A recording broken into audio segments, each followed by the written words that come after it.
Bonjour à tous, j'espère que vous allez bien. Bienvenue au balado des bulles familiales. Je m'appelle Marie-Pierre, je suis l'animatrice étudiante au baccalauréat en travail social. Donc, je suis très excitée parce que cet épisode-là va être visuel et non pas seulement audio. J'ai reçu une bourse d'Ose Entreprendre dans la catégorie régionale, donc ça m'a permis de pouvoir justement mettre en ligne cet épisode-là parce que les frais de studio, c'est quand même 150 $ par épisode. Donc voilà. Aujourd'hui, on va aller à la rencontre d'Élise Paquette. Elle est dans l'équipe de recrutement pour les familles d'accueil en Estrie. C'est quand même assez récent, son poste. Ils sont 2. Il y a Stéphanie aussi dans son équipe. Donc, merci à Élise d'être venue en personne. Ça prend du courage, se faire filmer pour une première fois comme ça, de passer à un balado. Donc, je suis vraiment aussi reconnaissante. J'étais avec ma collègue au bac en travail social, Caroline, une ancienne policière, puis qu'elle aussi, elle a déjà été famille d'accueil.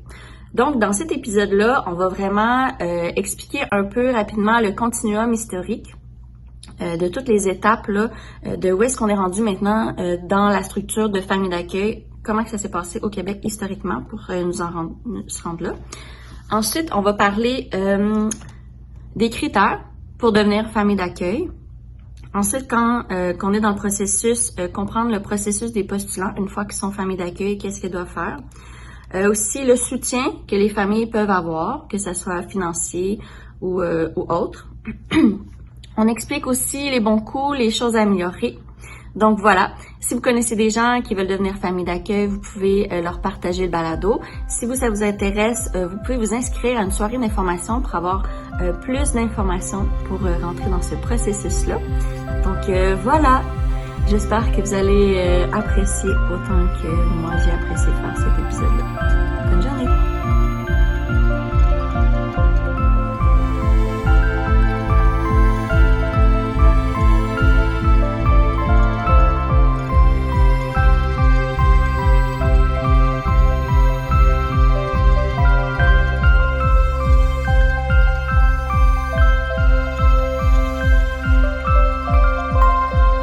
Bon matin. Bon matin les filles, je suis contente d'être avec vous. Bon matin. Bon matin, Marie-Pierre. Ça va bien? Très bien, merci. Oui. Ouais. Hey, c'est la première fois qu'on fait un balado filmé. Moi, je suis très excitée. Je suis votre cobaye. Oui, merci. Ça fait plaisir. Justement, je vais pouvoir présenter aux gens ma co-animatrice pour un deuxième épisode, Caro. Salut, Marie-Pierre. Tu es avec moi au bac en travail social. Exactement, deuxième année. Deuxième année. Tu es une ancienne policière. Oui. C'est un changement de carrière. Tout à fait. Puis j'ai su récemment que, dans le fond, tu avais été famille d'accueil aussi. Oui, j'ai été famille d'accueil de 2011 ou 12 à 2015. Merveilleux. Enfin, je suis contente que tu sois là aujourd'hui pour la thématique, justement, avec Élise. Dans le fond, toi, veux-tu m'expliquer ton poste? C'est quoi que tu fais comme travail? Bien, absolument. En fait, moi, là, au long, je suis agente de planification, programmation et recherche en promotion, recrutement, famille d'accueil, mais aussi ressources intermédiaires. Donc, ce que ça signifie, c'est qu'effectivement, donc, de planifier les actions qu'on va faire en promotion, recrutement, famille d'accueil sur le territoire de l'Estrie, puis aussi réaliser toutes les activités promotionnelles qu'on fait là, au courant d'une année. Merveilleux. Puis, dans le fond, nous, on s'est jamais vraiment rencontrés. C'est comme un peu la première fois en personne. Oui. Puis, on s'est découvert, c'est une de tes collègues qui a assisté au lancement de la saison 2 du balado là, en personne. Puis, c'est là que, dans le fond, vous nous avez découvert, là, les bulles familiales. Bien, en fait, oui. Stéphanie, donc, qui est ma collègue à PPR, elle a participé à la journée, mais on avait entendu parler des bulles familiales avant. Oui. J'avais écouté des balados en rédigeant des choses, donc en même temps. Donc, absolument, je connaissais le travail là, avant. C'est pour ça qu'on a décidé aussi de dire, bien, on va envoyer quelqu'un représenter notre équipe là, aussi à cette journée-là. Là. Ben oui, puis c'est le fun, c'est la première fois que tu vas faire un balado. Justement, c'est quand même assez innovant là, de parler justement du recrutement des familles d'accueil dans un balado, parce que j'ai vu que tu as fait plein d'autres représentations à la radio, au centre communautaire. Tu avais dit aussi que tu avais déjà fait un petit... On a été interpellés par la télévision communautaire là, de Valcourt. Donc, on avait fait une entrevue, effectivement, pour la télévision communautaire, différentes entrevues aussi, On essaie de varier les médias hein, parce qu'on sait que c'est comme ça qu'on va rejoindre les gens de différentes façons. Puis autant qu'on a des gens qui sont plus de type visuel, d'autres auditifs. Donc, on vient ouvrir des portes, en fait, c'est le cas de le dire, à différents endroits par différents médiums pour être sûr d'être vu, d'être entendu, puis de faire rayonner notre message de recrutement. Mais bravo, merci d'être là. Ça prend du courage quand même, parce que ça va être sur YouTube, tout ça, là. Tu sais, c'est... Oui, effectivement. T'es je bonne. Le cacherai pas, mais ça me fait plaisir. Ah, merveilleux. Parfait. Puis là, dans le fond, j'aimerais ça que tu m'expliques, là, avant qu'on rentre dans le cœur du sujet pour monsieur, madame, tout le monde, est-ce que tu veux m'expliquer un petit peu le fil conducteur, l'historique de ça a commencé quand, ça, devenir famille d'accueil? Est-ce que tu veux me parler un peu? Parce que là, toi, tu as fait ton bac en travail social, là, ce que j'ai compris, c'est à l'Université de Sherbrooke. Fait que tu connais aussi quand même un petit peu là, l'historique. Puis tu avais commencé à faire un cours en histoire. Fait que tu aimes ça aussi, l'histoire. Ben, exactement. Puis je suis pas une experte dans l'histoire des familles d'accueil, absolument pas.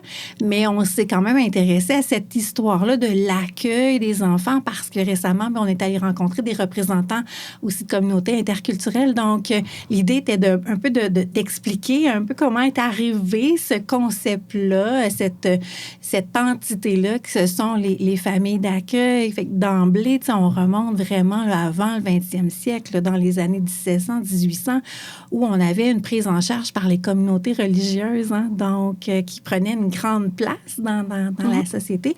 Donc, qui accueillaient les enfants, par exemple, qui étaient orphelins ou abandonnés ou qui avaient besoin là, de soins. Puis par la suite, au début des années 1920, s'est développé vraiment tout le concept d'orphelinat, donc financé, oui, par les communautés caritatives, mais le gouvernement puis les municipalités. Donc là, on a confié des enfants dans des orphelinats. Puis par la suite, s'est développé dans les années 50 le concept de foyer nourricier. Donc, c'est les premières fois où on plaçait des enfants par des agences gouvernementales dans des milieux qui étaient plus de type familiaux. On a-tu appris ça à l'école, nous autres, à date? Foyer nourricier? Non, c'est un terme qui J'adore ça. Non, ça a été vraiment une transition. Puis de là, le concept où s'est développée cette idée-là de famille d'accueil dans les années 70, avec tout le courant de la désinstitutionnalisation. Hein. Donc là, l'idée était d'avoir des endroits qui ressemblaient le plus possible à un endroit naturel, un milieu naturel, donc une famille pour les enfants. Puis je vous dis pour les enfants, mais on le voit le même type de ressources à l'adulte là aussi. Ouais. Donc c'était ce concept-là d'avoir le milieu qui se rapprochait le plus possible d'un milieu naturel. Donc, à partir là, des années 71, 73, on a vu vraiment plus cette entité-là d'une famille d'accueil. Puis, avec les années, ce concept-là, puis une entité là, vraiment juridique, là, qui est venue se construire toutes les balises entourant l'accueil familial. Puis là, il y a eu différentes étapes là, que je vous épargne, mais notamment, au fil du temps, s'est développée cette idée-là où on a une ressource qui est de plus en plus autonome, donc qui n'est pas employée de l'État, mais qui est plus partenaire de l'établissement. Donc, au fil des années aussi, les établissements ont commencé à être plus autonomes, indépendants au niveau du recrutement, de l'évaluation des familles d'accueil. Puis, on s'en parlait, c'est vers là, les années 2012 environ là, que les familles d'accueil ont eu un droit d'association, donc d'être représentées par des associations représentatives. De se syndiquer. Exactement. Donc, puis là, de reconnaître davantage l'autonomie aussi des familles d'accueil. Puis de ça est découlé tout le cadre de référence, notre outil de travail, nous, quand on fait du recrutement, de l'évaluation puis du suivi de familles d'accueil, c'est-à-dire toutes les balises entourant en quoi ça consiste à être famille d'accueil, c'est quoi les services à rendre à l'enfant aussi quand on est famille d'accueil. Donc, 2016, ce cadre-là de référence avec les différentes balises, là, c'est un bon document. Nous, c'est notre outil de travail, là, mais c'est sûr que quand on en parle aux gens qui veulent devenir famille d'accueil, on leur cible des pages là, qui sont très, très pertinentes pour eux. Sinon, c'est vraiment imposant comme document. Donc, c'est ça, par les années là, 2012 à 2016, toute cette... je ne veux pas dire une syndicalisation parce qu'on parle vraiment d'association représentative, mais voilà, le concept de famille d'accueil. Puis, au début des années 2000, a émergé aussi tout le concept de famille d'accueil de proximité. Donc, c'est-à-dire une famille, des gens qui vont lever la main pour accueillir un enfant qu'ils connaissent déjà. Donc, plutôt que de confier cet enfant-là dans une famille d'accueil régulière, qui sont en fait des étrangers pour cet enfant-là, bien, on confie l'enfant dans un milieu qui ne lui est pas étranger, donc l'entourage. Puis ce concept-là aussi a évolué dans le temps là, pour inclure plus que les grands-parents ou la famille immédiate, mais un entourage significatif pour l'enfant. Ouais. Donc, il y a toute une histoire d'accueil là, à travers les années là, qui se sont développées. Ouais. Puis toi, tu as de l'expérience aussi en lien avec la DPJ. Tu as travaillé avant là, de ton poste là, présentement. Ben oui. En fait, si on fait mon histoire, moi, j'ai travaillé pendant 16 ans dans le milieu communautaire de Granby, principalement en délinquance masculine puis en santé mentale adulte. Puis en 2020, après mon 2e congé de maternité, j'ai dit, tiens, moi, je vais aller travailler pour le CIUS de l'Estréchu, mais pour la direction de la protection de la jeunesse. Donc, c'était mon choix. C'est là que je me dirigeais. Donc, j'ai travaillé 2 ans et demi à l'évaluation, orientation des situations là, au bureau de Cowansville dans la région de la Pommerie. Fait que c'est ça, tu as vraiment une belle vision d'ensemble. Puis là, dans votre équipe, là, parle-moi donc de ça. Tu me disais, est-ce que vous êtes juste 2? Ben, oui. C'est beaucoup, là, pour toute l'Estrie. Explique-moi, c'est quoi votre équipe, là? Bien, en fait, spécifiquement pour la promotion, le recrutement de familles d'accueil, effectivement, on est deux personnes. Donc, moi, oui, puis ma collègue Stéphanie Côté. Oui.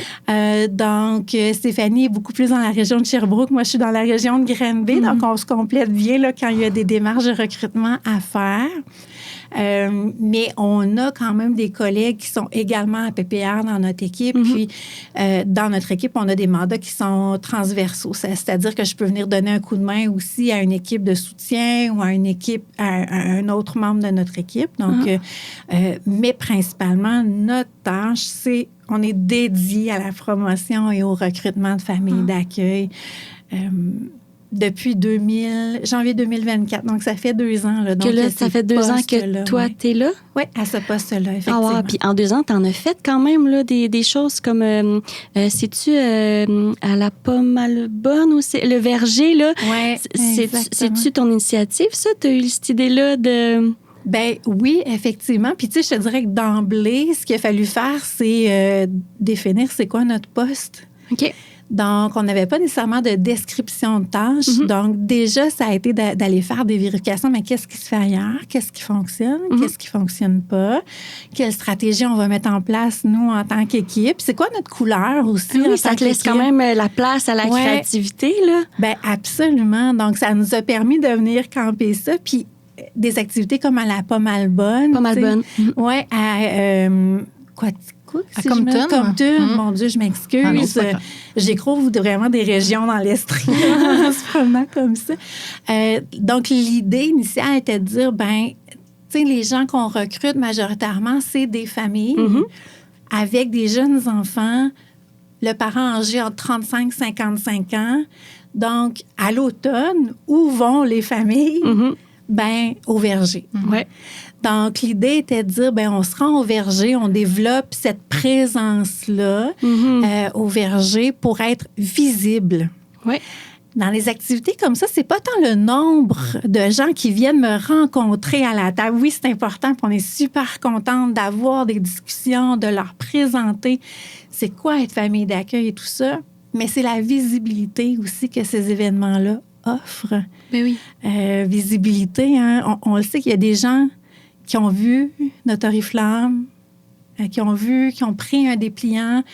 C'est peut-être pas eux qui vont devenir famille d'accueil, mais ils vont peut-être en parler à d'autres personnes. Donc, cette visibilité-là. Puis, des événements comme la journée au verger, ben comme ça sort de l'ordinaire, ça l'intéresse aussi les médias. Tout à fait. Donc, c'est ça qui est intéressant parce que là, on n'a pas besoin, nous, de mobiliser les médias. Les médias viennent à nous. Donc, parce que c'est hors norme. Donc, de là, l'intérêt d'avoir des activités comme ça qui sortent des sentiers battus. Bravo, c'était une bonne idée. Puis ça rend ça accessible, humain. Justement, il n'y a rien de mieux que parler à quelqu'un que c'est son travail. Bien, effectivement. Puis, tu sais, on essaie, là, et au Verger et quand on est allé au Salon du cadeau, là, ici au Centre de foire à Sherbrooke, on essaie d'avoir une famille d'accueil avec nous.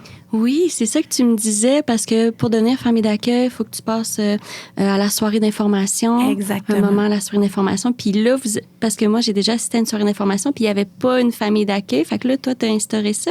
C'est merveilleux. Bien, on l'a fait graduellement, puis je vais remettre à César ce qui revient à César. Là. Donc, ma collègue Stéphanie a mobilisé beaucoup de familles d'accueil. Des familles d'accueil qui avaient déjà levé la main pour dire, ben nous, on est intéressés, puis on a des idées aussi de promotion, recrutement. Donc, on a, avec nos familles d'accueil, je vais l'appeler comme ça, un focus group. Là. Donc, ponctuellement, on rassemble quelques familles d'accueil pour tester nos idées, dire qu'est-ce que vous en pensez, comment vous voyez ça. Wow. Ça nous permet aussi d'avoir des familles d'accueil qui lèvent la main pour dire, moi, des séances d'information, ça m'intéresse.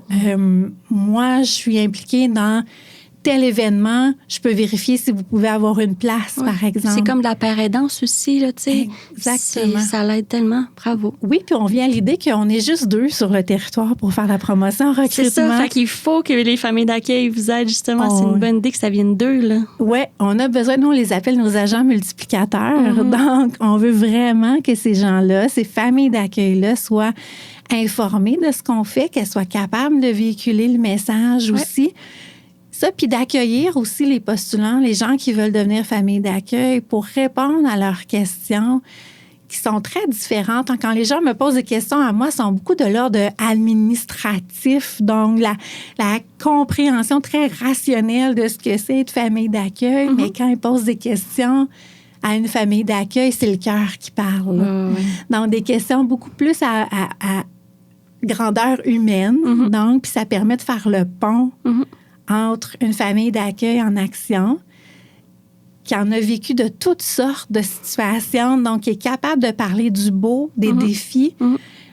Donc là, on a accès à vraiment des belles discussions. Là. Moi, au Verger, est-ce qu'il y en avait une famille d'accueil qui était là? Oui, en fait, on avait une de nos représentantes aussi de l'association représentative qui est à la fois famille d'accueil et impliquée dans l'association. Donc, c'est elle qui a fait aussi le témoignage là, à la télévision. Donc, oui, on remercie Julie, justement. Donc, si jamais elle écoute le podcast.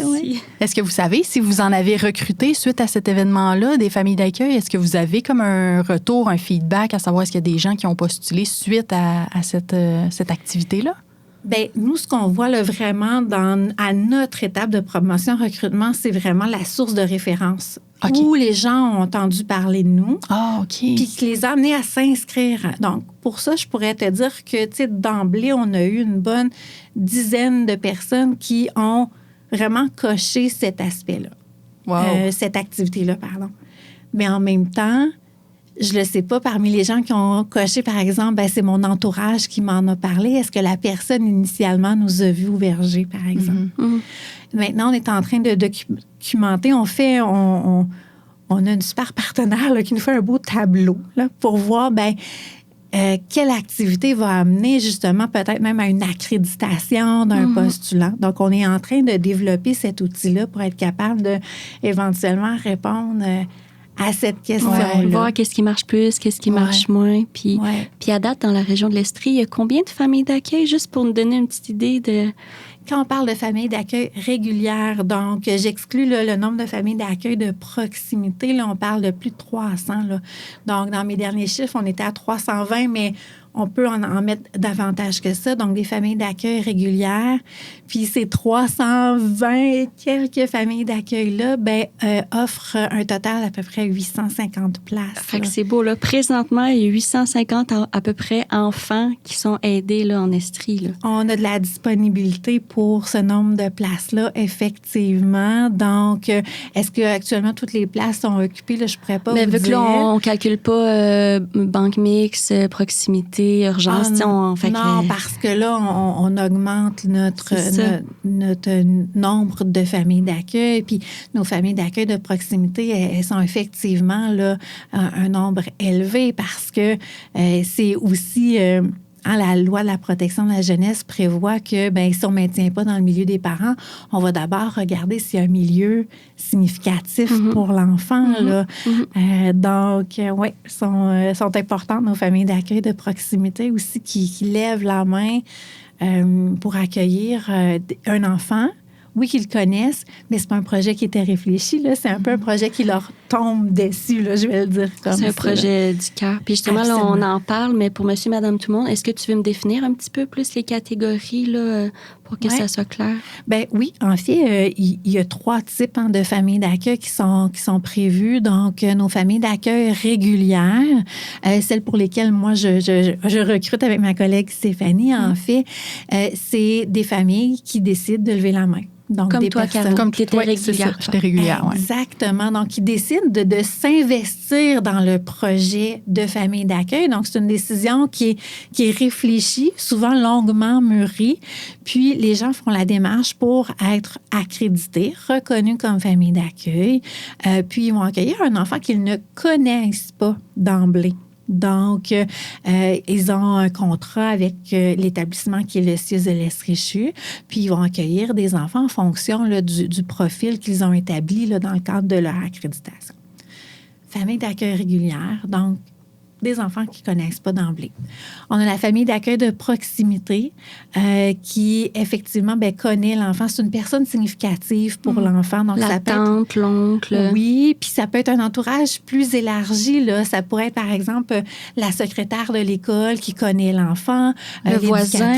un voisin, effectivement. Okay. L'important, c'est que ça soit quelqu'un de significatif. Donc, il y a un lien avec cet enfant-là que l'enfant a déjà rencontré. Les familles d'accueil de proximité, souvent, on va venir confier peut-être plus, pas en urgence, mais dans des situations qui demandent un placement un peu plus rapidement. Donc, il y a une première évaluation sommaire qui est fait là, pour voir est-ce qu'on peut confier l'enfant dans le milieu de la famille d'accueil de proximité, là, la postulante. Puis par la suite, notre équipe, à nous, va venir faire vraiment tout le processus d'accréditation pour être reconnue famille d'accueil de proximité selon les normes là, du ministère. Parfait. Donc, un lien significatif avec l'enfant. Puis le 3e type, en fait, c'est une famille d'accueil qu'on appelle le type banque mixte. Ouais. À la base, c'est une famille d'accueil. Par contre, l'intention dans le projet d'accueil, c'est une adoption si l'adoption, elle est possible. Donc, la famille d'accueil accueille l'enfant, doit rendre les mêmes services qu'une famille d'accueil régulière. Par contre, elle doit prendre aussi son congé parental d'1 an pour venir faire un cocon avec l'enfant. Puis, donc, ça peut être un projet qui se termine effectivement en adoption. La majorité des cas, je n'ai pas la statistique précise, mais ça se conclut en adoption, mais ça pourrait se conclure aussi en projet d'accueil jusqu'à la majorité là, de l'enfant. Donc, 3 types différents. Souvent, on a la question, nous, en séance d'information, par rapport à l'adoption puis par rapport à la famille d'accueil régulière. Puis ce qu'on fait, c'est qu'on accompagne les gens dans la réflexion de c'est quoi votre intention? Qu'est-ce que vous souhaitez faire? Parce que la famille d'accueil régulière, ça va être techniquement un placement qui est temporaire. Donc, on ne connaît pas la longueur de temps de ce placement-là, mais c'est temporaire, alors que l'intention de l'adoption, c'est un projet pour la vie. Là.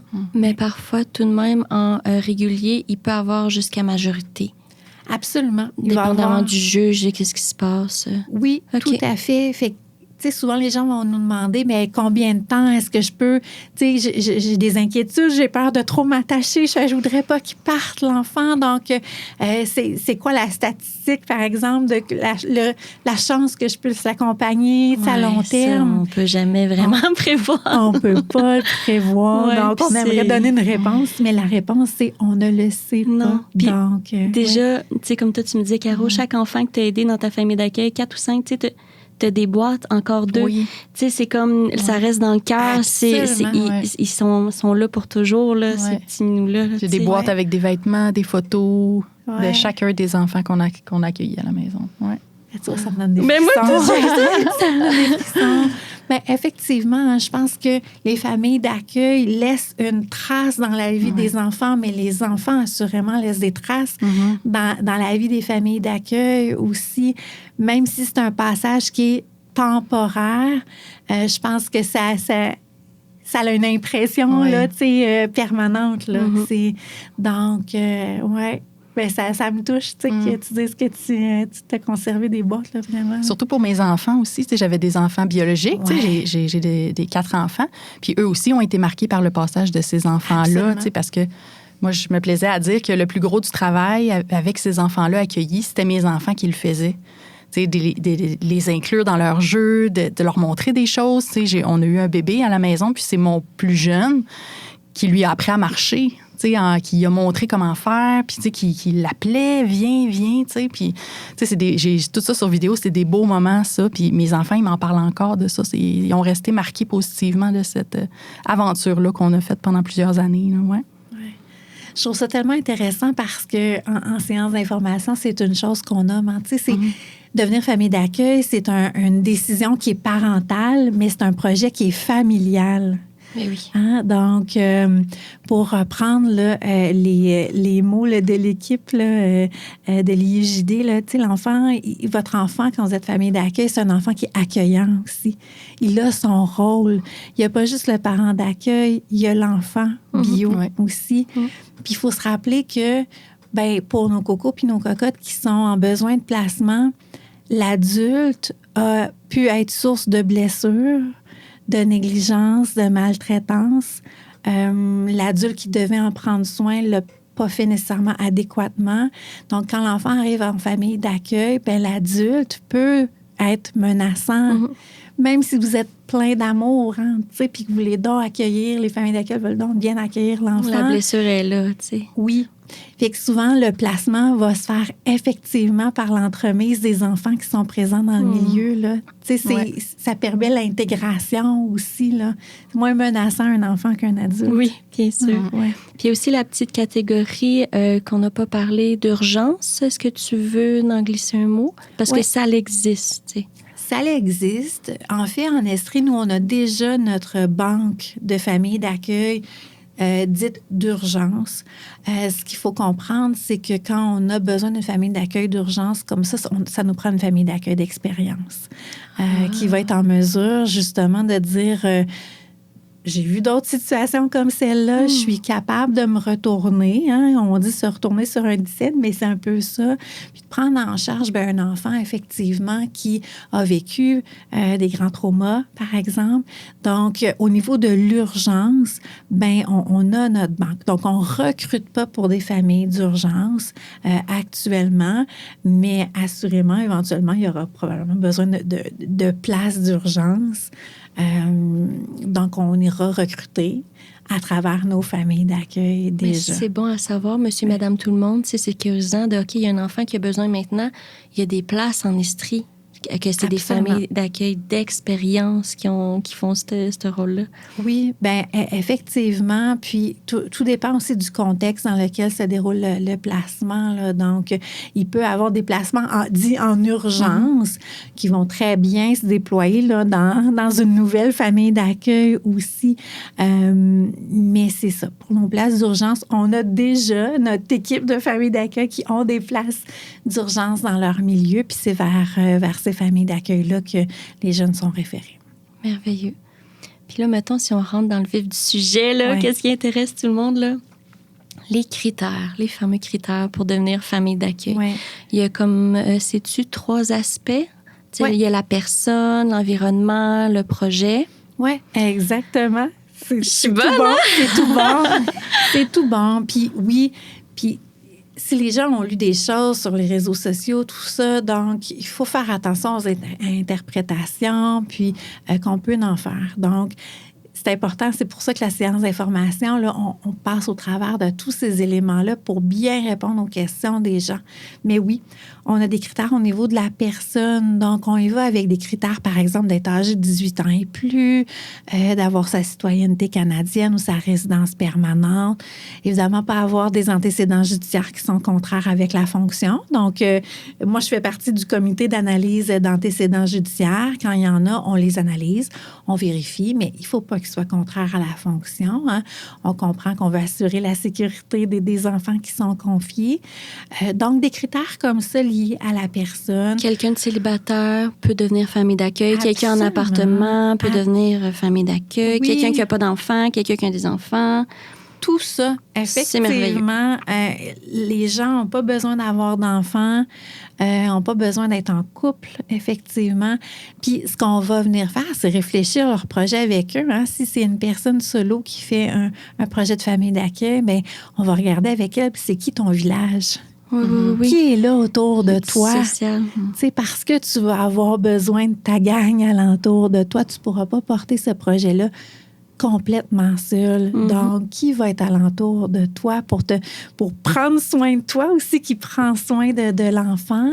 Donc, en appartement, en maison, il n'y a pas de souci. Tu en as parlé, les critères au niveau de l'environnement.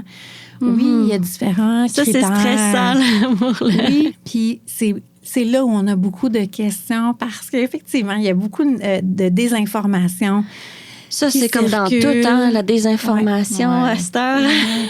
Puis, tu sais, ce qu'on fait, c'est que nous, on prend les critères qui sont vraiment planifiés, hein, qui sont déterminés par le ministre. Donc, c'est pas en Estrie, c'est pas moi, Élise, qui dit, ben c'est ça les critères pour devenir famille d'accueil au niveau de l'environnement physique. C'est vraiment déterminé. Donc, c'est des balises qu'on a.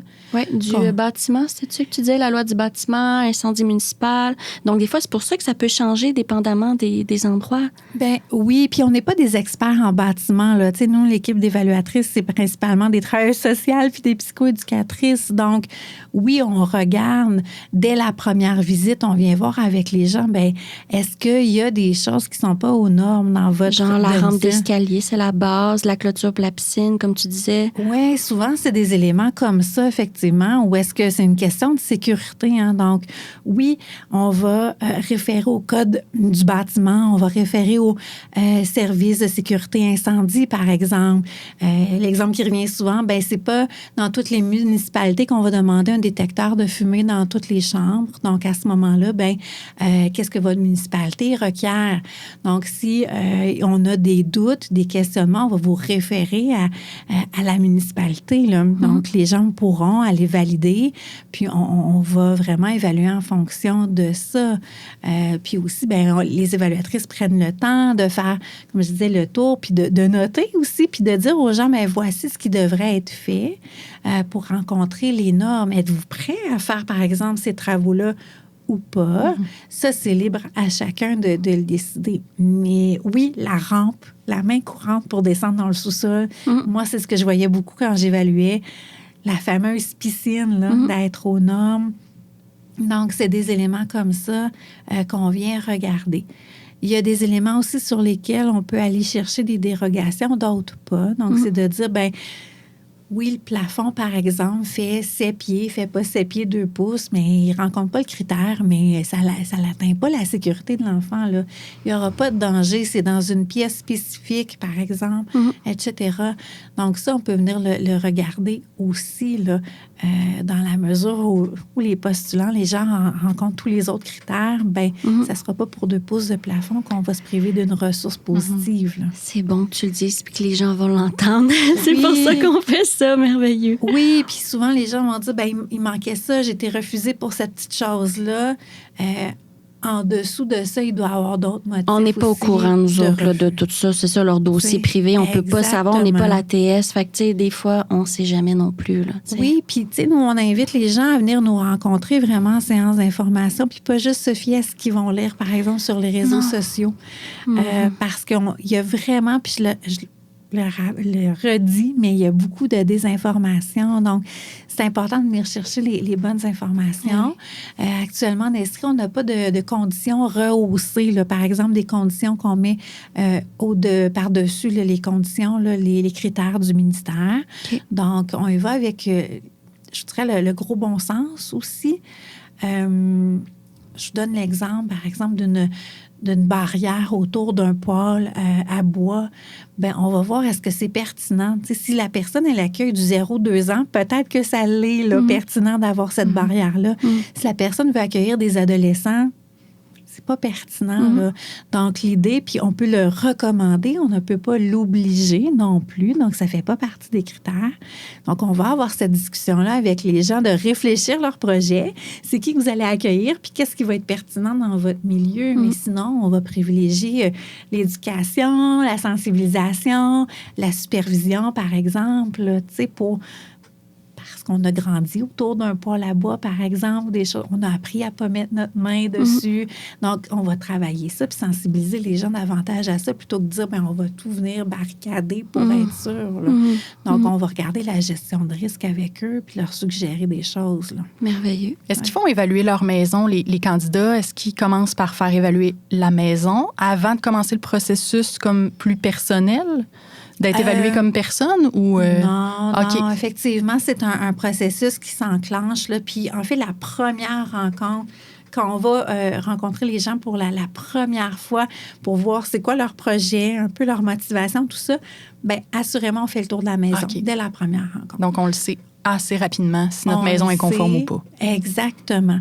Puis des fois, on peut avoir des interrogations, comme je vous disais, on n'est pas technicien en bâtiment, donc l'idée, c'est de dire, tu sais, ça, on n'est pas certain, on va aller valider. On va valider auprès de ta municipalité, on va regarder le cas du bâtiment aussi, puis on va trouver des aménagements possibles ensemble aussi. Là. Les gens n'ont pas à tout rénover leur maison. Puis c'est ce qu'on leur dit d'emblée en séance d'information. Là, ne vous lancez pas dans les rénovations. On va regarder ce qui est nécessaire, ce dont vous avez besoin. Puis, des fois, on est créative aussi. On se lance les idées là, entre évaluatrice, APPR, tout ça pour voir, je veux accompagner la personne, je veux lui suggérer des rénovations, mais on ne veut pas que ça coûte une fortune faire cette rénovation-là. Non, parce que ça va être de sa poche. Là. Exactement. Donc, on devient très créative aussi à ce moment-là pour trouver des solutions alternatives. Là. Mais reste que la décision finale, c'est la personne qui la prend de voir, est-ce que je vais entreprendre ces travaux? Ouais.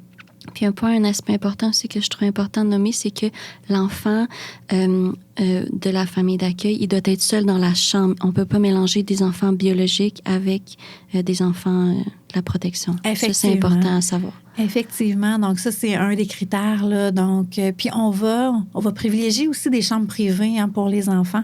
Oui, on a le concept de chambre double, mais tu l'as mentionné, Marie-Pierre, tout à l'heure, il peut y avoir des projets de placement jusqu'à la majorité.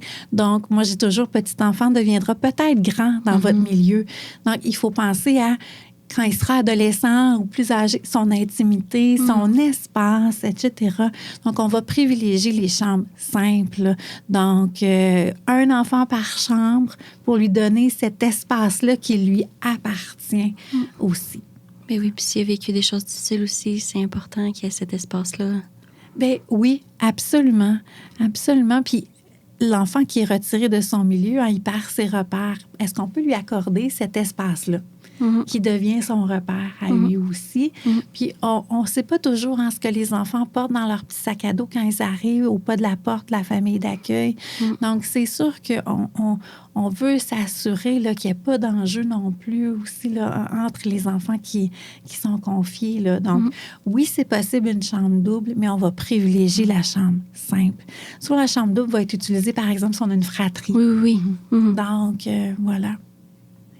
Mais assurément, pas d'enfants confiés avec des enfants bio dans une même chambre. Donc, c'est tout à fait comprenable. Puis, mettons, là, on devient famille d'accueil là, aujourd'hui. C'est sûr que c'est peut-être ça a changé là, dans ton temps. Mais c'est quoi que les familles d'accueil ont comme soutien? Oui, ils vous ont vous. Ils ont 2 intervenantes. C'est ça que tu m'expliquais en pré-entrevue. Mettons, je deviens famille d'accueil. Bien, en fait, il y a l'intervenant de l'enfant. Donc, qui est généralement son intervenant de la direction de la protection de la jeunesse. Donc, cet intervenant-là va vraiment répondre aux questions de la famille d'accueil liées à l'enfant. Donc, ses besoins, les services, effectivement, par exemple, l'arrimage de services. Donc, on a l'intervenante qui est l'intervenant de l'enfant, puis on a l'intervenant qu'on appelle l'intervenant qualité, qui est dans une autre équipe dans la coordination pour laquelle je travaille. Puis en fait, cet intervenant-là va s'assurer du projet de famille d'accueil. Donc, vraiment de répondre aux questions de la famille d'accueil en tant que ressource partenaire de l'établissement.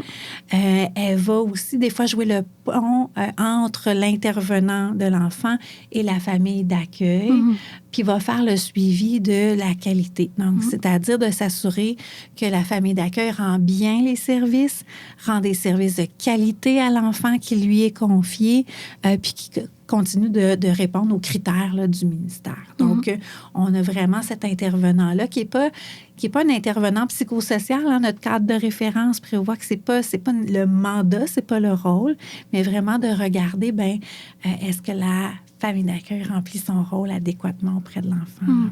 Merveilleux. Puis il y a aussi la Fondation du Centre jeunesse de l'Estrie qui peut aider les familles d'accueil. Bien, je ne peux pas répondre au nom de la Fondation, mais effectivement, il y a un volet où est-ce qu'il peut y avoir un soutien. Là. Des fois, on sait que l'enfant va arriver avec les vêtements qu'il a sur le dos. Donc là, il peut y avoir un soutien en ce sens-là. Oui. On a aussi, en fait, là, un de mes collègues est à PPR au niveau soutien. Donc, le soutien passe aussi par le calendrier de formation annuelle. Oui, les formations. Oui. Donc, on ne peut pas obliger nos familles d'accueil à suivre les formations, à l'exception là, sur le cadre de référence, la formation RCR, des choses comme ça. Mais il y a une panoplie de formations qui sont offertes à nos familles d'accueil. Puis c'est une occasion à saisir vraiment là, des formations sur la théorie de l'attachement, par exemple, sur le trauma complexe. On le sait que ça, c'est deux éléments super importants en protection de la jeunesse là, quand on est famille d'accueil, mais aussi sur les manifestations suicidaires à l'adolescence, la déficience intellectuelle et le trouble du spectre de l'autisme. Hein. Donc, pour vraiment outiller les familles d'accueil auprès de l'enfant qu'elles accueillent. Là. Donc, il y a tout ça. On a fait aussi des essais au niveau de groupes de réseautage, donc d'amener des familles d'accueil à réseauter entre elles autour de certains sujets.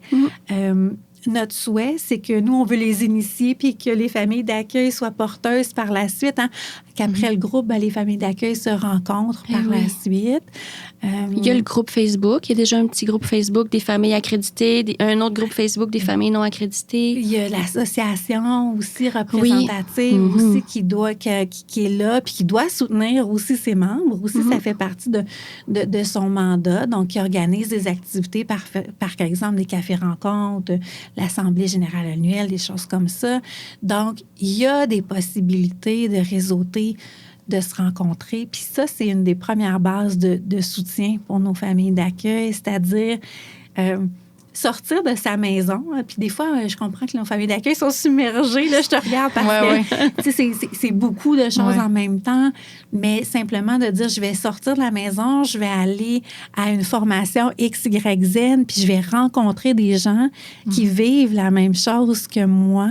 Bien, ça, déjà là c'est vraiment, ça peut être un succès là, dans le sens où c'est une des premières bases là, d'aller chercher du soutien. Puis on vient à cette idée-là de partenariat. Donc, on peut initier des choses, mais aussi on s'attend que les ressources, nos familles d'accueil, prennent la balle au bon puis puissent utiliser ces moyens-là. Oui, c'est ça qui est beau. Ils ont l'opportunité de créer quelque chose, puis c'est ça qui est beau, là. Oui, les opportunités sont là, donc il suffit de les saisir. Puis je comprends, je dis ça a l'air simple. Je ne suis pas famille d'accueil, mais de prendre ces 3 heures-là pour aller faire une formation. Puis là, on débute, on a débuté en janvier aussi une journée de formation pré-accréditation. Oui, ça, c'est important dans le processus, justement, pour devenir famille d'accueil. Il y a la soirée d'information. Oui. Après ça, c'est ça que tu nous parles? Bien, effectivement. Donc, on est venu construire avec d'autres collègues dans l'établissement une journée complète là, de formation. Là, d'ailleurs, on en donne une là, cette semaine, effectivement. Là. Donc, l'idée de rassembler ces postulants famille d'accueil-là, donc les gens qui veulent devenir famille d'accueil, pour venir couvrir, en fait, justement certains éléments qu'on a vus en séance d'information, mais qu'on vient approfondir. Qu'est-ce que ça veut dire être famille d'accueil, partenaire de l'établissement? Parce que ça semble très, très gros. Donc, c'est gros. Donc, on vient s'assurer qu'on qu'on le démystifie, qu'on vient l'expliquer. On a une collègue aussi qui travaille pour le mécanisme d'accès à l'hébergement. Donc, les gens qui appellent nos familles d'accueil dire, ben j'ai un coco à placer, donc voici, je te le présente. Est-ce que tu es disponible à l'accueillir? Donc, on a cette collègue-là qui vient justement expliquer un peu, ben quelles questions les familles d'accueil peuvent poser quand on les appelle. Hein? Comment on peut se préparer à un placement, même si on ne sait pas quand il va arriver, ce placement-là. Parler aussi un peu de la protection de la jeunesse, hein, parce que c'est un très gros organigramme, c'est une grosse structure. Les gens entendent des termes puis ils savent pas qu'est-ce que c'est. Alors, on vient un peu expliquer ces éléments-là. Puis, dans l'après-midi, on a vraiment l'équipe de soutien famille d'accueil. Donc, maintenant, on a une équipe dédiée de la réadaptation externe qui vient aider pas nécessairement le jeune dans la famille d'accueil, mais la famille d'accueil, venir l'outiller pour dire, ben voici les obstacles que je rencontre, puis comment je peux intervenir d'une manière différente auprès du jeune pour avoir vraiment, j'aime pas le terme, mais un résultat ou un succès, tu sais, dans le fond, là, pour la famille d'accueil et pour le jeune accueilli. Diminuer les irritants. Oui, donc nos collègues viennent faire une partie dans l'après-midi pour expliquer un peu aussi les impacts de la négligence, de la maltraitance sur le développement puis le cerveau de l'enfant. Donc ça, c'est des éléments que d'emblée, c'est important de comprendre. Donc, on est vraiment contente de cette formation-là qu'on est en train de bonifier avec nos expériences, les rétroactions des postulants, tout ça, mais assurément, on souhaite offrir ça pour équiper déjà, ça ne sera pas parfait, puis, mais équiper minimalement les gens à un premier accueil. Là. Ben oui. Ouais. Merveilleux. Même si on ne peut pas nécessairement être prêt. Tu sais, comme quand on devient parent, on n'est pas nécessairement prêt à il ne faut jamais se dire, je vais attendre d'être prêt avant de devenir parent. Donc, c'est la même chose pour un parent d'accueil. Oui. Donc, je pense qu'on ne peut pas jamais dire, je vais être totalement prêt, mais on veut venir les outiller pour être prêt le maximum possible. Oui. Ouais. Puis je pense que j'ai oublié tantôt, j'ai bifurqué là. Tu sais, on disait que c'est 3 critères, la personne, le bâtiment, mais on oublie on en parle depuis tantôt un peu là, le projet de vie, mais je voulais pas passer outre ça vu que là tout à fait. On a bifurqué un petit peu. Hein. Bien, notre 3e catégorie de critères, effectivement, c'est lié au projet de famille d'accueil. Donc, assurément, il faut être en mesure de dire, le projet ou ce que les gens présentent, la façon de voir, par exemple, les méthodes éducatives, leurs valeurs, tout ça, il faut que ça concorde avec les grandes orientations de l'établissement. Donc, il faut que ça fasse du sens avec la mission de protection de la jeunesse, par exemple. Puis aussi, il faut qu'on soit en mesure de dire, on est confortable ou on est capable de signer une entente parce qu'il y a une entente contractuelle qui est signée avec les familles d'accueil. Oui, ils sont comme travailleurs autonomes. Là. Ils sont travailleurs autonomes, partenaires de l'établissement. Donc, oui, la rémunération vient de l'établissement. Donc, on a un contrat, on a une entente où est-ce qu'on va te confier un enfant. Oui. Par l'établissement, un organisme public. Donc, il faut être en mesure de signer ce contrat-là. Quand on se rend à la fin du processus puis au comité d'accréditation, généralement, ces 2 éléments-là sont déjà rencontrés. Là, on est capable de statuer là-dessus. Là. Donc, c'est la vision globale du projet qui nous permet de signer une entente. Là. C'est merveilleux. Fait que c'est normal, justement, que les travailleurs sociaux, quand ils évaluent les futures familles, qu'ils posent plein de questions, puis que, tu sais, c'est un processus quand même assez rigoureux. C'est important, là, tu sais, c'est la vie là, d'enfants qui sont confiés là, aux Québécois, là. Oui, effectivement. Puis, tu sais, il y a les critères, mais on a aussi, là, dans notre fameux cadre de référence, des dimensions qu'on vient voir. On vient voir chez la personne, qui est cette personne-là? C'est quoi son parcours de vie? Puis on ne cherche pas des gens parfaits, là, on ne cherche pas des gens qui ont eu une vie comme ça. Ça n'existe pas, de toute façon. Voilà. Donc, on cherche des gens qui ont démontré des capacités d'adaptation, qui ont été résilients, qui ont su surmonter des difficultés, parce que ça, c'est des compétences qu'on veut retrouver chez nos familles d'accueil. C'est pas dans notre CV, mais c'est des compétences essentielles. Absolument. Puis l'équipe d'évaluatrices est super bienveillante aussi. On regarde avec les gens l'histoire sociale pour voir, est-ce que dans votre vie, il y en a des traumas non résolus aussi, puis que ça vaut la peine d'aller travailler avant de devenir famille d'accueil? Parce que ça va trigger, là. Ça va venir réveiller des petites choses, tu sais, puis des petites, puis des grosses choses, puis des fois, on réalise avant, pas. Hein? Oui, c'est ça. Fait qu'on le fait dans la bienveillance, puis pas pour refuser les gens, mais dire, moi, je pense que ça vaudrait la peine parce que l'enfant qui vous sera confié, s'il a vécu quelque chose, c'est très relié avec ce que vous avez vécu, là. Donc, on vient regarder ça pour s'assurer que ce soit un projet qui fasse du sens pour la personne, tu sais, puis qui soit le plus possible dans la bienveillance avec elle, là. Donc, oui, c'est tout à fait normal. Et c'est leur outil comme nous, le TS, Futur TS, on est notre outil de travail. Puis ils nous le disent dans nos cours, là, justement, va pas faire un stage si, admettons, tu sais, comme moi, j'ai des expériences en lien avec des parents alcooliques. Je veux pas aller faire des stages dans des endroits de dépendance, là, de substances, tu sais. C'est essentiel de se protéger parce qu'on est notre outil de travail. Puis il y a des blessures, même si on les règle, tu sais, même si j'ai fait de la psychothérapie pendant des années, on est humain, tu sais. Fait que c'est normal de juste les nommer, de se protéger, puis justement de faire juste notre gros possible, là.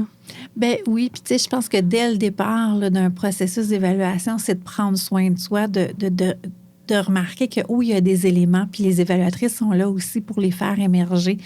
Parce que des fois, avec le pas de recul, on fait comme, c'était pas grave, tu sais, ce que j'ai vécu. Attends, parce que les cocos et les cocottes qui vont arriver chez toi, là, ça se peut que ça vienne réveiller des choses, puis que tu frappes un mur. Tu sais, donc, c'est préférable pour nous de dire, hey, revenez nous voir, là, allez adresser ça, allez là, puis revenez nous voir parce qu'on pense, par exemple, que vous avez les compétences, etc. Mais ça, là, ça va venir là, jouer dans votre projet de famille d'accueil. C'est un cadeau pour eux aussi, que vous le voyez, que vous le nommez avec bienveillance. Puis, tu sais, c'est le but, là, c'est d'évoluer, de devenir une meilleure personne. Fait que c'est merveilleux que vous êtes bienveillant à ces niveaux-là. Mais c'est vrai, c'est fait dans la bienveillance. C'est pour avoir des souvenirs de ce processus-là. C'est un gros processus. Il faut être prêt à s'ouvrir. Il faut être prêt à remonter dans le temps, très loin, dans notre enfance, puis tout ça. Il faut être prêt. C'est le commentaire que je dirais, c'est qu'il faut être prêt. Ouais. Mais c'est vrai que c'est fait dans la bienveillance, puis c'est pour nous faire réfléchir aussi comme personne. T'sais, on peut se retirer à tout moment de ce processus-là si nous-mêmes, on juge que ça serait pas optimal ni pour nous, ni pour les futurs enfants qui seraient hébergés chez nous. Fait que je pense que c'est fait dans un but vraiment positif, autant pour nous que pour les futurs enfants qui seraient placés. Là. Effectivement, ce qu'on veut, c'est des projets de famille d'accueil qui sont ancrés, qui font du sens pour la personne. Avant tout, oui, au cœur de nos actions, c'est l'enfant qui sera placé dans le milieu. Mais l'enfant, il n'est pas encore là, il n'est pas encore arrivé. Est-ce que pour vous, c'est un projet qui fait du sens? Est-ce que c'est un projet qui est aligné avec vos valeurs? C'est quoi votre motivation de faire ce projet-là? Est-ce que votre motivation, elle est vraiment intérieure à vous? Parce que si elle est extérieure à vous, ça va être difficile de maintenir le projet de famille d'accueil dans le temps face au vent, aux défis, tout ça que le projet va amener. Si la motivation n'est pas bien ancrée, vous ne serez pas en mesure de poursuivre ce projet-là. C'est ça. Fait que l'idée est vraiment d'aller regarder ces éléments-là avec la personne, aller voir comment vous gérez vos relations interpersonnelles.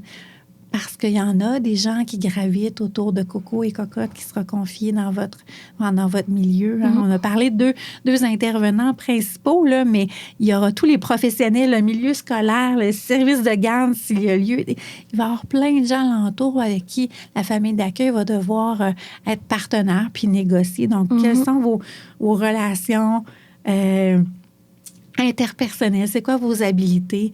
Être famille d'accueil, ce que les gens réalisent pas, c'est que ça demande beaucoup d'organisation. Oui. De la gestion. Il y a de la documentation, puis peut-être tu pourras confirmer, mais tu sais, ne serait-ce que pour demander les remboursements. Oui, il y a de la comptabilité à faire. Exactement. C'est une entreprise comme le travail. On s'entend, là, c'est une gestion. Ben oui, effectivement. Puis ça, les gens, des fois, sont surpris. Donc, par exemple, si vous avez de la documentation par rapport à l'enfant, comment vous allez la garder en sécurité, cette documentation-là? Vous assurez de la confidentialité, par exemple, etc., etc. Donc, il y a tout cet aspect-là qu'on va venir regarder. Puis la capacité à rendre les services qui sont attendus, là, d'intégrer le jeune dans la famille, de lui offrir des opportunités dans la communauté, le protéger des abus, par exemple. Donc, on vient voir tout ça aussi avec les gens. Fait que oui, c'est une entrevue c'est des entrevues, en fait, qui sont rigoureuses. C'est une évaluation qui est rigoureuse. Mais avant tout, c'est qu'on va à la rencontre des gens. C'est tellement bien dit. On va à la rencontre. Qu'est-ce qui fait qu'aujourd'hui, là, je suis chez vous, vous avez levé la main pour devenir famille d'accueil? Parlons-en. Okay? Puis parlons-en aussi, on fait des rencontres individuelles, mais quand on a un couple, ben des rencontres de couple, c'est toujours intéressant, hein, parce que des fois, les gens donnent des réponses différentes. Puis le travail, c'est d'arriver à dire, ben on va avoir cette discussion-là. On va avoir cette discussion-là parce que vous avez besoin d'être au même endroit ou de trouver un compromis pour être capable de faire un travail d'équipe. Donc, oui, on vient évaluer parce que c'est nécessaire. On vient confier des enfants qui ont un bagage important, qui ont besoin d'être protégés, mais on vient faire cette évaluation-là aussi pour qu'elle fasse du sens dans la vie des gens. Ouais. Merveilleux. Puis là, on parlait de bureaucratie, de paperasse, justement, en lien avec les remboursements. Est-ce que tu veux expliquer, justement, quand on est famille d'accueil, c'est quoi qu'on a comme soutien financier pour aider à payer les factures liées aux enfants? Il y a différentes... il y a différents aspects, effectivement. Je ne vous cacherai pas que je suis pas l'experte à ce niveau-là. Pas obligé d'être dans les détails, juste les grandes lignes. Il y a 4 grands volets, en fait, parce qu'on a des familles d'accueil qui sont travailleurs autonomes. Il y a toute la portion, en fait, qui représente le bon fonctionnement de la ressource aussi, comme en termes de travailleurs autonomes. Être parent, on n'a pas de congé férié. Donc, il y a aussi ces avantages sociaux-là qui sont couverts, là, de dire, on vous donne un pourcentage là, de rémunération parce que vous n'en avez pas de congé férié, hein? Parents, c'est 24, c'est ça. Parents, c'est 24/7, qu'on soit parent bio, qu'on soit parent d'accueil. Donc, c'est vraiment... donc, il y a ces éléments-là. Il y a effectivement des remboursements qui sont prévus. Hein, quand les gens deviennent famille d'accueil, on a les outils, les tableaux pour comprendre, s'y retrouver, mais qui est le payeur pour tel ou tel élément. Donc, il y a ces remboursements-là. Les remboursements, ça, tu parles, mettons, c'est pas l'argent de poche. Fait que, tu sais, là, il y a les sous de base, mettons, l'électricité, comme tu dis, les congés. Puis après ça, cette autre section-là, c'est laquelle que là, tu parles? En fait, il va y avoir aussi au niveau des services à rendre à l'enfant. Okay. Donc, on a une rémunération qui est liée à, par exemple, s'occuper d'un petit bébé puis s'occuper d'adolescents. C'est pas les mêmes services qu'on va rendre. OK, je comprends, oui.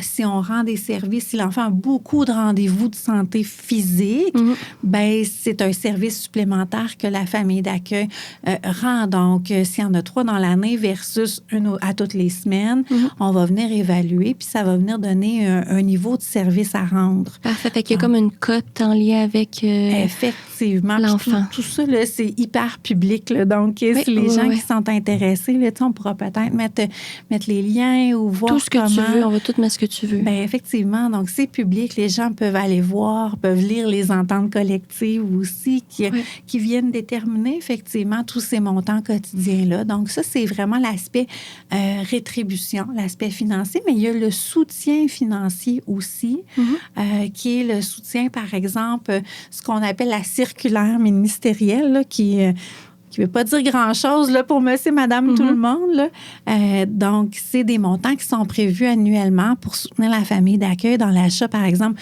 de vêtements. Manteaux d'hiver, exactement.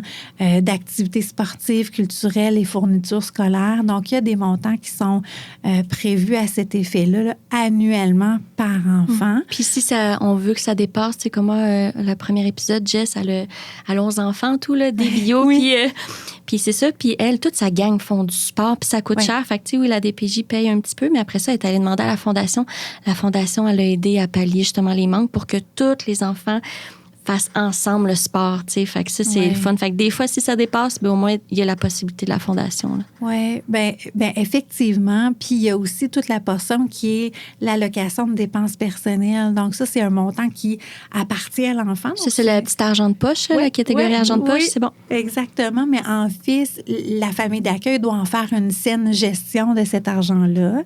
Puis ça peut être utilisé, une partie peut être utilisée là, pour justement venir aider là, au montant, par exemple, si toute la circulaire ministérielle elle est utilisée, ça peut venir aider. Ça peut permettre, par exemple, de payer le permis de conduire à l'enfant, maintenant adolescent, un trousseau pour partir en appartement. Puis c'est de l'argent qui sont là pour répondre aux besoins, pour répondre aux besoins de l'enfant pendant son hébergement. Mm-hmm. Donc, il y a différentes formes de revenus. Je suis pas l'experte du relevé de paiement, mais on a aussi des formations par rapport à ça pour aider nos nouvelles familles d'accueil à comprendre là, leur paiement, leur remboursement. Donc, il y a un soutien financier qui est là. Puis, en séance d'information, on a fait le choix d'éclater ces notions-là pour l'expliquer vraiment. Parce que ça peut être un choix, par exemple, pour un couple de dire il y a un parent qui va rester à domicile. Mais oui, si l'enfant est plus malade ou plus DI, plus sévère, tu sais, ça prend plus de temps. Là, effectivement, ça peut demander une plus grande disponibilité. Hein. Si l'enfant n'a pas de service de garde, ben oui, ça prend un peu. Donc, c'est important cet aspect-là financier pour aider les gens à réfléchir leur projet. Ben oui, il ne faut pas qu'ils se mettent dans le trou de vouloir aider. Tu sais, à un moment donné, Mère Teresa, là, il faut quand même qu'ils... Exactement. Puis, tu sais, dans les premières fois, les gens étaient comme un peu mal à l'aise. Oui, mais on fait ça parce qu'on a un grand cœur, on veut donner. Oui, mais attendez. Faut tu manges. Oui. Puis c'est un service à l'enfant, puis c'est un service à la communauté, hein. Ben oui. Tu sais, si on n'a pas de famille d'accueil, ben on a des institutions. Puis ça coûte bien plus cher, sûrement, les institutions. Puis on veut pas ça pour des tout petits. Parfois, on n'a pas le choix pour X, Y raison. Tu sais, les besoins de l'enfant requièrent. Mais on va souhaiter vraiment plus une orientation vers une famille d'accueil parce que c'est ce qui est le plus normalisant. Fait que nos familles d'accueil, ils rendent un service à la société, là, à notre communauté. Vraiment. Fait que pour nous, on veut défaire les tabous par rapport à l'argent aussi, puis à la rémunération. Pourquoi c'est tabou? Je pense qu'il y a encore ce préjugé-là, hein, que les familles d'accueil font ça pour l'aspect financier. Mais juste l'argent aussi, c'est tabou. Tu sais, j'ai écouté le documentaire avec Luc Poirier puis Pierre McSween, là. Ah, j'ai adoré ça. Tu sais, justement, on voit un Québécois riche, puis c'est que c'est tabou encore dans le tissu social québécois, parler d'argent, de ceux qui ont réussi. Oui. Puis nous, on veut défaire ce mythe-là, effectivement, puis en reconnaissant que, oui, ça se rémunère, ce service-là. Puis oui, c'est une contribution à la société. Donc, c'est important de défaire. Puis... parallèlement à ça, la motivation financière pour devenir famille d'accueil, ça ne sera pas une motivation qui va être ancrée. Ça, c'est externe, puis vous allez le voir tout de suite, puis ils ne vont pas passer dans vos filets. Là. Ça, c'est terminé. Là. On est capable de le détecter, effectivement. Puis de toute façon, ça ne supportera pas un projet de famille d'accueil à long terme. Mais non. C'est trop externe à la personne. C'est ça, parce que la motivation externe puis interne, ça, c'est peut-être du jargon de TS, là. Mais tu sais, comme si, admettons, tu fais un TikTok, la motivation externe, c'est d'avoir des likes. Ouais. Tu sais, ça, c'est une motivation externe. Mais interne, c'est, hey, moi, je fais quelque chose qui me fait plaisir, je veux le partager, ça déborde de moi, ça, c'est, t'as du plaisir, ça, c'est de la motivation interne. Fait que juste distinguer un petit peu, moi, c'est Madame Tout-le-Monde dans le jargon, là. Oui, exactement. Tu sais, si tu as du plaisir d'être avec les enfants, si l'identité en tant que parent, c'est au cœur de qui tu es, puis tu as du plaisir à être parent, assurément, c'est une motivation beaucoup plus intérieure que de dire, je veux rester à la maison, puis je veux avoir un revenu. Donc, il y a d'autres options d'être à la maison puis d'avoir un revenu de toute façon. Ça ne tiendra pas la route, effectivement. Puis oui, on va recadrer tu sais, par exemple, des demandes de dire, ben moi, c'est parce que je suis toute seule ou je suis tout seul, puis je vais avoir un compagnon. Mais non, c'est pas une motivation. L'enfant n'a pas apporté ça, là. C'est pas un petit bouche-trou, là. Moi, au début, en séance d'information, je mettais un petit chat, je faisais apparaître un petit chat. Je disais, ben allez vous chercher un petit chat. Oui, ça fait la job. Oui. OK, parce que c'est pas à l'enfant de porter ça. Non, puis c'est bien justement que ce soit des TS, puis on voit ça, nous, avec notre vision macro-systémique, justement, puis on le nomme avec bienveillance, là, c'est merveilleux. Puis il y avait l'aspect aussi d'assurance de maison. Tu sais, si jamais l'enfant fait un bris, je trouvais ça le fun aussi de savoir qu'il y a une assurance spécialisée là-dedans, justement.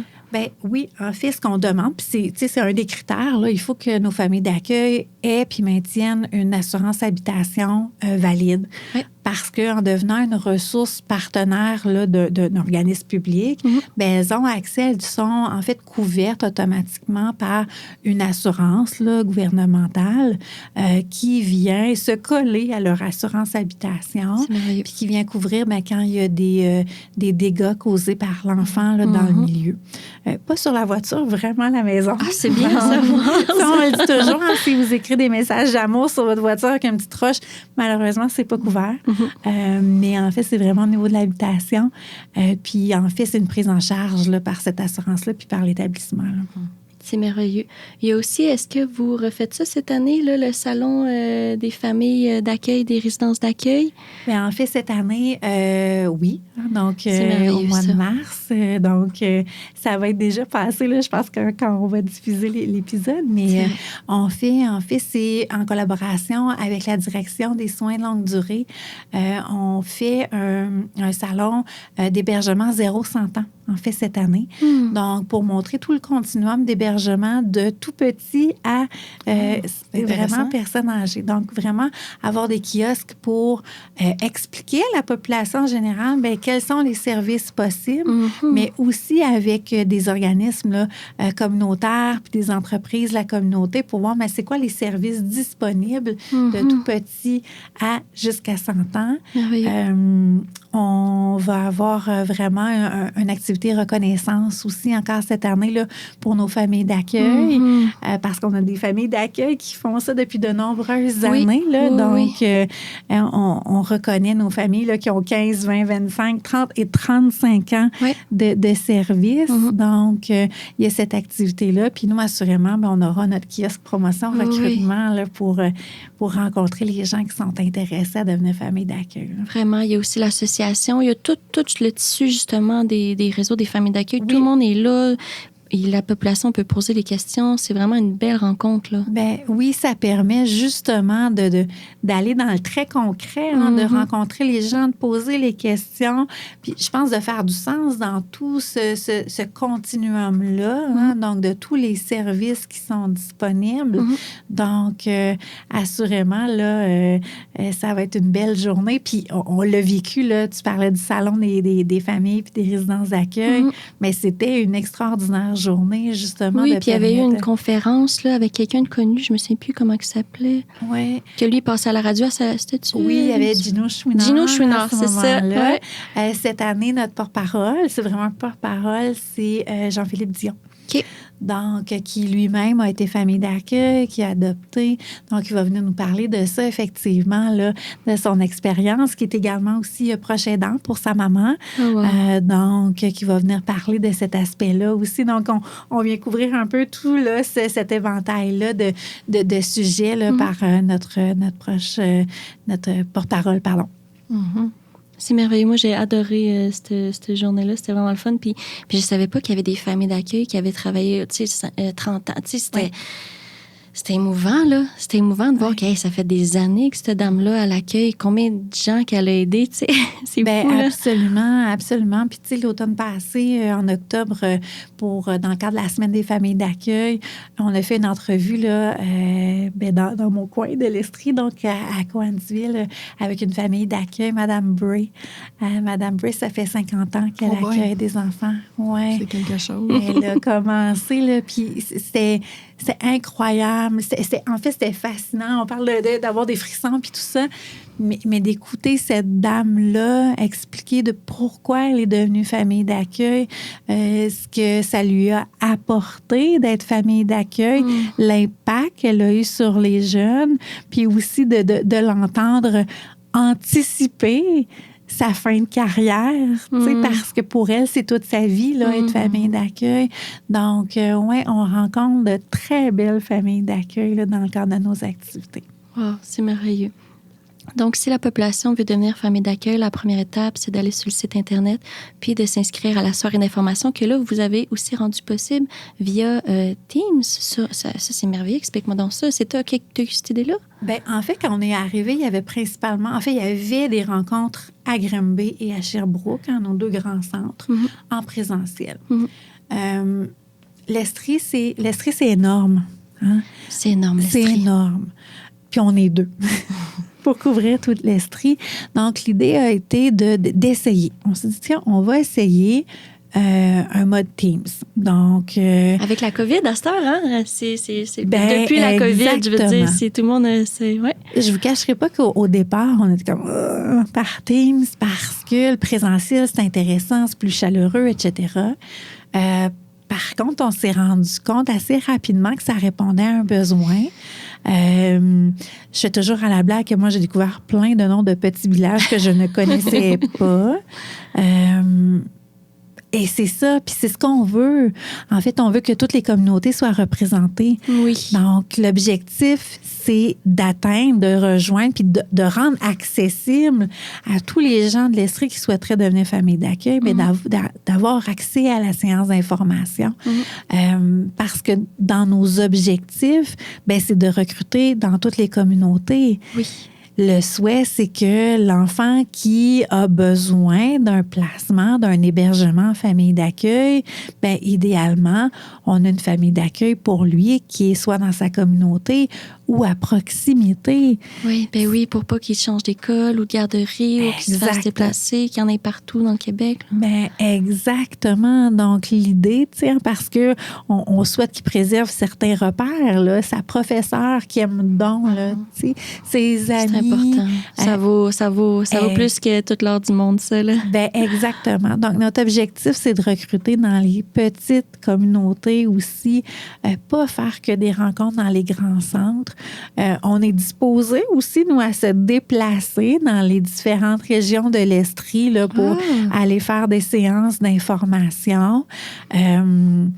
Donc, c'est ça, ça nous a permis, là, puis je dirais que c'est populaire, là, la séance d'information. Donc, si les villes sont intéressées, qui communiquent avec vous, si les CDC, si les organismes communautaires. Absolument, absolument. Tu sais, nous, on est disponible, puis on approche des partenaires comme ça aussi, là, pour proposer soit de présenter notre matériel ou bien que nous, on offre une séance d'information, là. Merveilleux. Oui. Puis nous, on se demandait, là, mettons, là, on finit notre bac, puis on voudrait travailler avec toi. On peut-tu? Comment que ça fonctionne? Si les gens veulent travailler à votre équipe? Bien, en fait, les postes, c'est des postes là, du CIUS. Donc, il faut être employé du CIUS et postuler sur les affichages de postes lorsqu'il y en a. Je vous dirais qu'on est vraiment une belle équipe. Même si on est dispersé partout sur le territoire, nous aussi, là, en Estrie, justement, Teams nous permet de garder le contact. Puis, on est une belle équipe. Actuellement, il n'y a pas nécessairement là, de... Mais non, parce que c'est des postes convoités, comme tu disais, c'est positif, là. C'est parce que les gens, ils veulent devenir famille d'accueil. C'est pas sous contrainte, comme, mettons, si tu travaillerais, mettons, à la DPJ, là, à l'application des mesures. Fait que c'est pour ça que les gens, ils veulent travailler là. Oui, puis c'est des postes, tu sais, du moins au niveau des APPR, là, dans notre équipe, c'est des postes qui nous permet d'exprimer notre créativité aussi. Là. On a une grande latitude en promotion, en recrutement pour essayer des choses. Des fois, c'est des flops, mais c'est correct. Grave. C'est correct. On apprend, mais aussi, des fois, on a des super beaux succès. Là. Donc, nous, on est super fiers d'une action là, en novembre dernier où on a eu une belle collaboration avec le Centre de services scolaires de la région de Sherbrooke. Donc, en fait, on a collaboré ensemble pour créer une lettre à envoyer à tous les parents. d'enfants qui fréquentent les établissements là, du centre de service scolaire. Puis le centre de service scolaire nous a fait une petite place sur sa page web, qui mène directement à notre page Devenir famille d'accueil. Je savais pas. Moi, je l'ai reçu. J'ai reçu votre communication. Puis c'est vrai que ça fait réfléchir. Oui. Mais c'est que là, on sait que vous existez. Monsieur, madame, tout le monde, le travail, le stress, l'anxiété. Mais non, c'est important de savoir que vous existez. Il y a des enfants qui ont besoin. Puis nous, on prend ça pour acquis. Bien, moi, je prends pas ça pour acquis parce que j'ai vécu beaucoup. Mais que juste jouer librement dans un parc, juste manger librement, là. Tu sais, je veux dire, c'est pas tout le monde qui vit ça, là. Ouais. Fait que c'est important, justement, ça, que savoir que vous existez puis pour le bien des gens. De rappeler le besoin, de faire rayonner aussi. Tu sais, nous, on est promotion recrutement. Hein, donc, promouvoir, c'est promouvoir notre recrutement, on veut avoir des gens, mais c'est aussi promouvoir la fonction. Donc, de la mettre en valeur quand on a des familles d'accueil dans nos séances d'information, quand on a des familles d'accueil dans les événements auxquels on participe, donc les entrevues, où est-ce qu'on va chercher d'autres angles différents, tu sais, pour mettre en lumière les familles d'accueil qui font un travail incroyable. Là. Donc, tu sais, c'est ça. Donc, de là, l'idée, par exemple, d'aller rejoindre des parents du centre de service scolaire de Sherbrooke. Puis par la suite, on a étendu l'invitation à emboîter le pas aux autres centres de services scolaires de l'Estrie. Tout le monde a embarqué. Wow, bravo! Oui, fait que pour nous, puis tout à l'heure, tu me demandais, tu sais, qu'est-ce que ça rapporte? Concrètement, tu sais, juste au mois de décembre, cette action-là a rapporté 26 inscriptions à une séance d'information et continue d'en rapporter parce que c'est pas un message, tu sais, vague, large on a besoin de familles d'accueil. C'est on a besoin de familles d'accueil dans votre communauté. Puis les enfants pour lesquels on a besoin, là, c'est pas ces enfants-là. C'est des enfants qui sont assis sur les mêmes bancs d'école que vos enfants. C'est des enfants qui jouent au parc. Ça me donne des frissons. Ça, qui marchent devant chez vous, là, qui reviennent de l'école puis que vous voyez passer là, en attendant vos enfants. Donc, c'est pas ces enfants-là, c'est les enfants de notre communauté. Donc, c'est là l'idée d'aller interpeller. Donc, on fait le même travail actuellement avec les centres de la petite enfance. Donc, on essaie, on lance une perche, puis on vient voir qu'est-ce qui fonctionne, qu'est-ce qu'on va pouvoir reproduire. Même les camps de jour, peut-être. Exactement. Donc, on essaie des choses, comme je disais, des choses qui fonctionnent moins bien, puis par la suite, on en rit parce qu'on dit à quoi on a pensé d'essayer ça, mais bon, c'était drôle. Puis d'autres actions qui fonctionnent super bien. Là. Oh, mais c'est que vous avez le courage. Félicitations pour vos belles initiatives. Vraiment. Moi, j'ai demandé à la communauté sur les internets de me poser des petites questions, puis il y avait une question que je voulais te poser qu'on n'a pas parlé. Mettons quelqu'un qui veut devenir famille d'accueil, qui a un enfant, que son enfant a un casier judiciaire. Est-ce qu'elle a le droit de devenir famille d'accueil? Comment ça fonctionne par rapport à ça? Vite, là, je sais qu'on a dépassé un peu le temps, mais de toute façon, on n'est pas stressé, hein? Nous, on n'est pas stressé. En fait, si l'enfant, ça dépend toujours. Est-ce que c'est un enfant? Est-ce que c'est une personne majeure? Si c'est une personne majeure, effectivement, on va demander les antécédents judiciaires, puis on va les analyser. C'est pas tout antécédent judiciaire qui empêche la personne de devenir famille d'accueil. Puis, tu sais, si l'enfant, il n'est pas au contrat, c'est pas lui qui est famille d'accueil, on peut aussi avoir des recommandations à la personne qui sera famille d'accueil. De dire, toi, en tant que famille d'accueil, tu es responsable de t'assurer de telle ou telle chose. Donc, je prendrais un antécédent de faculté affaiblie. Il faut s'assurer que votre proche ou votre enfant va être en état de reconduire l'enfant s'il lui offre un transport. Donc, ça, c'est la responsabilité de la famille d'accueil. Donc, l'idée, ce qui est important, c'est pas se mettre des bâtons dans les roues.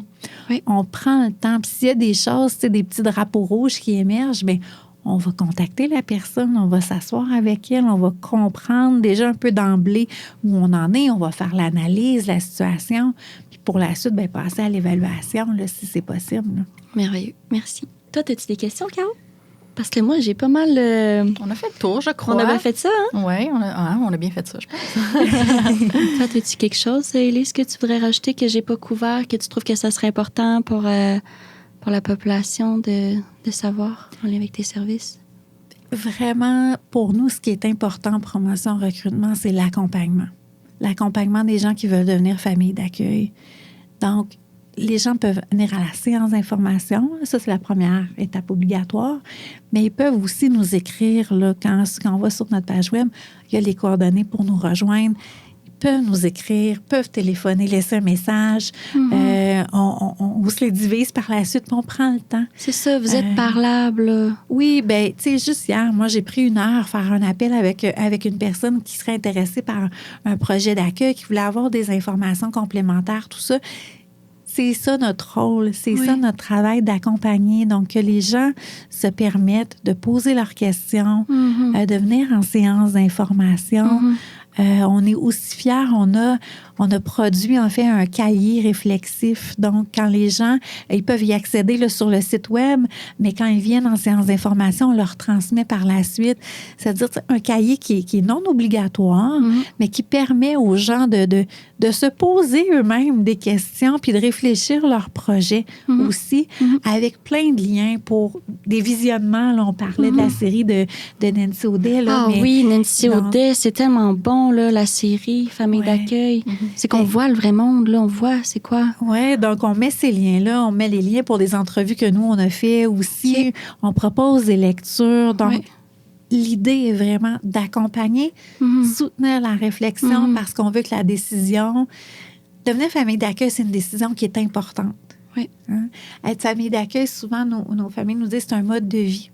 Donc, il faut le réfléchir, puis on est là pour accompagner vraiment les gens. Donc, c'est ce que j'aimerais que les gens retiennent. On est là. Oui, on a besoin de recruter.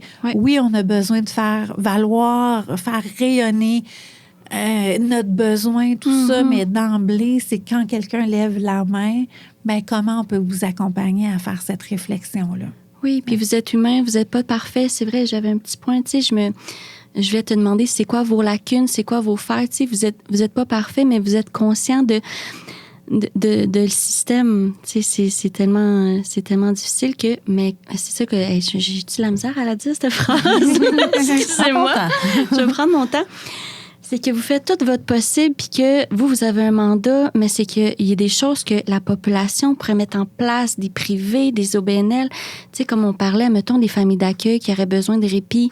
Tu sais, c'est pas votre rôle, vous pouvez pas offrir ça, mais que ça serait le fun. Vous seriez prêt à, si quelqu'un, un leader, prend le lead, le chapeau, puis veut créer ça pour dans le Québec, bien, que ça pourrait exister, puis que vous êtes ouvert justement à ça, de certaines lacunes là, pour améliorer là, les services? Bien, effectivement, on est conscient des éléments qui peuvent avoir une amélioration. Je pense qu'on est dans ce processus-là d'amélioration continue aussi. Tu sais, si je vous parle juste de nous, dans notre équipe, on a cette réflexion-là, tu sais, Stéphanie et moi, de dire, OK, parfait, nous, techniquement, on arrête une fois que, bien, ils commencent à envoyer des documents, mais, tu sais, ils sont venus, les gens en séance d'information, ils n'ont pas encore retourné leurs documents, bien, est-ce qu'une partie que c'est nous qui prenons en charge, juste rappeler. Ne serait-ce que de dire, est-ce que ça va pour compléter les documents? Parce qu'on sait, il suffit d'une question pour que la personne arrête son processus. Donc là, on est même dans cette réflexion-là de dire, est-ce que systématiquement, au bout, par exemple, de 3 semaines après la séance d'information, est-ce qu'on ne fait pas un petit appel coucou? Juste de dire, ben, vous en êtes où dans votre réflexion? Est-ce que vous avez des questions? Je vais prendre le temps d'y répondre. Est-ce qu'il y a des choses au niveau de la documentation que c'est pas clair pour vous? Avez-vous besoin de soutien pour le compléter? Parce que c'est pas... le fait que quelqu'un a besoin de soutien pour remplir un document, ça ne veut pas dire qu'il ne fera pas une bonne famille d'accueil. Ben non, mais c'est parce que des fois, c'est une montagne, puis c'est beaucoup de temps puis d'investissement, puis des fois, tu peux être anxiogène. Là, ben oui, puis il y a des choses qui sont très administratives, puis que nous, on comprend dans notre jargon, mais qu'ils pourraient être interprétés de 4 ou 5 façons par quelqu'un. Puis ça, c'est suffisant pour faire figer la personne. Et tu sais, même là, on est dans cette réflexion-là de comment on va améliorer notre service à la clientèle. C'est vraiment ça. Tu sais, pour dire, ben on soutient davantage. Donc, assurément, il y a toujours place à l'amélioration. Mais en gardant, ben oui, en tête que ben, c'est un partenariat. Puis il y a des responsabilités qui incombent à chacune des parties. Puis qu'on peut initier des choses du côté de l'établissement, mais ça ne veut pas dire que c'est à nous d'être porteurs de ces éléments-là. C'est ça. Donc, puis il y a cette idée-là. Puis dans d'autres modèles de famille d'accueil, il y a effectivement tout ce soutien-là de la communauté. Parce que ça ne veut pas dire que monsieur, madame, tout le monde va devenir famille d'accueil ou a le souhait d'être famille d'accueil 24/7, mais pourrait avoir une envie de soutenir autrement. Là, donc, puis des fois, juste de soutenir la jeunesse, là, ça arrive, nous, là, les gens comme, hey, après réflexion, je ne deviendrai pas famille d'accueil, mais je veux m'impliquer, mais parfait. Connaissez-vous la Fondation du Centre Jeunesse? Connaissez-vous, dans le temps des fêtes, Opération Père Noël? Connaissez-vous telle chose? Les maisons de la famille, les centres d'action bénévole. Il y a des choses que vous pouvez aller faire concrètement qui vont donner un coup de main. Fait qu'on est là aussi, si les gens, de dire, ben on va référer vers ces actions-là puis ces organismes-là. Donc, l'idée, c'est vraiment le soutien, l'accompagnement, c'est ça qu'on veut maximiser du côté promotion-recrutement. Bravo. Merci. Merci beaucoup. Oh, j'ai adoré ça. Merci. T'es impressionnante. T'es une femme de cœur. Puis merci. Merci. Merci d'avoir été là, tout le monde. C'est la première fois co-animatrice, filmée, c'est merveilleux. T'as-tu aimé ça? C'était pas trop stressant? Non, c'est bien correct. T'as bien fait ça. Merci. On oublie les caméras, on oublie tout. Bonne journée. Bye.